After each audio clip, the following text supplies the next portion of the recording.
molecular energy has form, it has body, and it can be harnessed.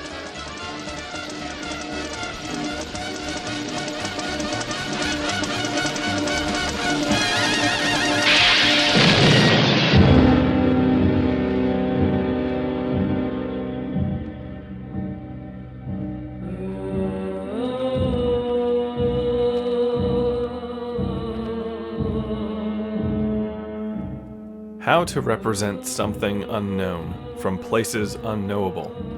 Typical classification fails, and another approach is required.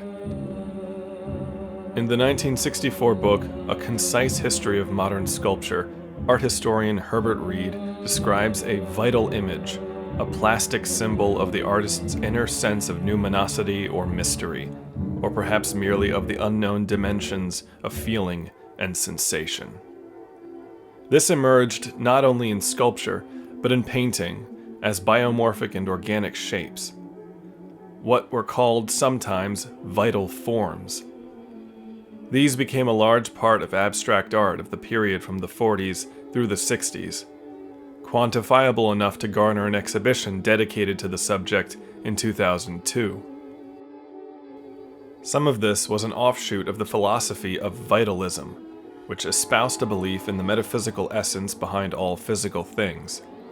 This appealed to artists wearied by the increasingly scientistic post-war world as a way of depicting a spiritual reality. Of course, this pervaded outward from the vanguard of fine arts and into popular culture and commercial art, the realms of film and animation. Painters such as Mata, Adolf Gottlieb, and Arshile Gorky depicted strange, otherworldly spaces and entities. These inherently held much narrative weight, which I, as a young child witnessing these paintings, felt instinctually. Something in these works of art showed the things behind things.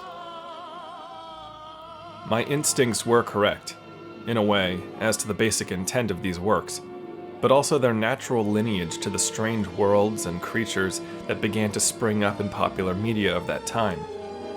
The 1950s and 60s are filled with a menagerie of monsters and phantasms that could find their origins in the vital forms school of design.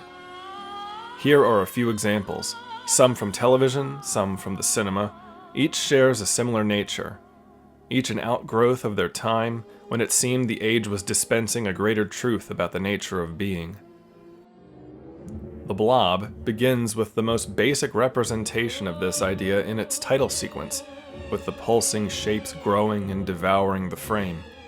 It comes down from space, as simple as an organism can be. But the simpler the shape, the bigger the hunger it would seem. Through the ingenious means of animating the massive red silicone used for the Blob, we're given unnatural but visceral movement, truly something from out there. And its mere hibernation instead of death bears out the irrepressible vitality of that form. A scientist, the magician, brings forth from the beyond a monster, something too terrible to contemplate. Of course, they frame it as a science experiment, but everything about it suggests something conjured from another realm entirely.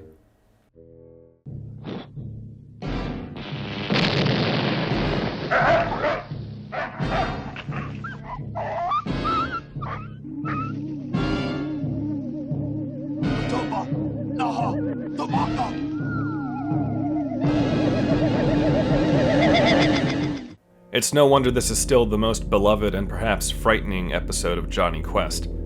The Invisible Monster is one of the more memorable and unique creations in the entire Hanna-Barbera catalog.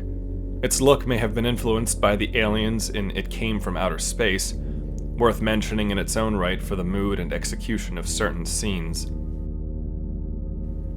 However, the cartoon monstrosity is more stark in that medium, more indelible. Not only that, but its ultimate visibility, realized through splashy paint on the cells, is unlike nearly anything from the studio, then or since. But it very much feels alive and pulsing, constantly trembling, with its fearful theremin voice. And Hoyt Curtin's music is the terrifying underpinning to it all.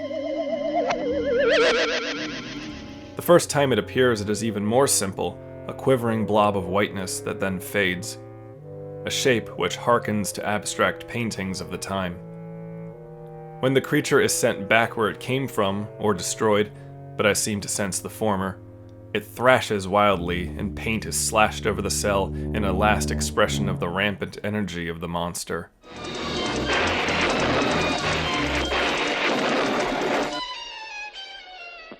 You okay, Doctor? Yes, Race. The monster's finished. It's gone. Yippee! Hooray! Oh, man. I'm glad that's over.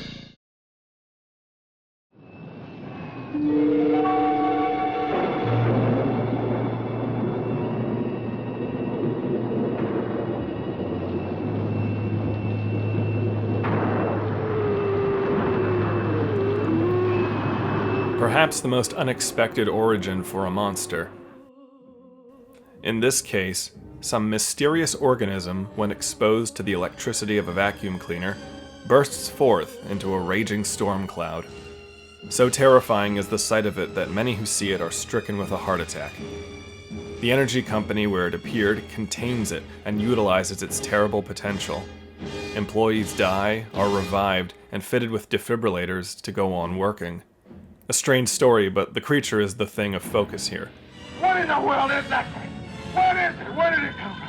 Project Unlimited, which made the special effects on this and several other TV shows and movies, including some George Pal productions, often had a very handcrafted look to their opticals.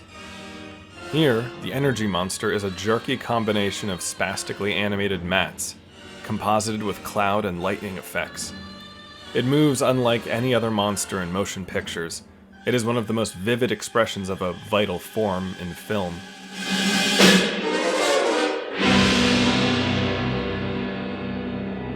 A final example I'll use is this animated segment from Walt Disney's television show Tomorrowland. In it, we are given a somewhat serious extrapolation on what kinds of alien life could exist on Mars. However, despite the naturalistic narration by Paul Frees, the forms of these creatures are bizarre, even rudimentary. They seem to be reflections of shapes seen in abstract expressionism, surrealism, and especially in the kind of outlandish science fiction art of Richard Powers. It is one of the most remarkable films the Disney studio ever produced in terms of sheer imagination. The fact that the ideas of what is alien get progressively more and more bizarre shows a clear resonance with the design language at play in art at the time. As stated before, the hands-on method of bringing these things to life produce unnatural and unexpected rhythms of movement, which then in turn imbues them with their own unique life.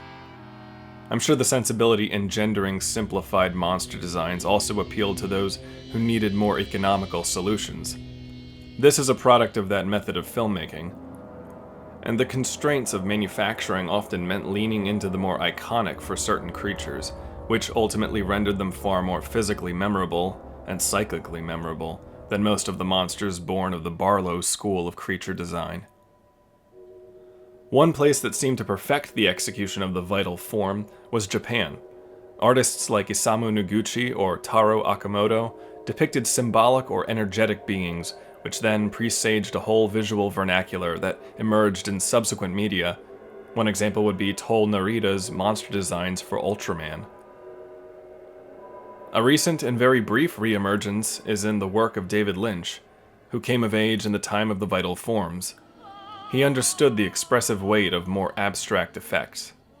Twin Peaks: The Return is full of these, some of which harken back to visuals from The Outer Limits. It is only a slight detractor that so many of these beings are made to simply be aliens, but this was the age of the flying saucer, the space race, and when the spiritual had been supplanted by scientific rationalization. Yet, this was the condition in which vitalism flowered within the fields of art and consequently gave us such iconic and expressive beings, signifiers of greater mystery.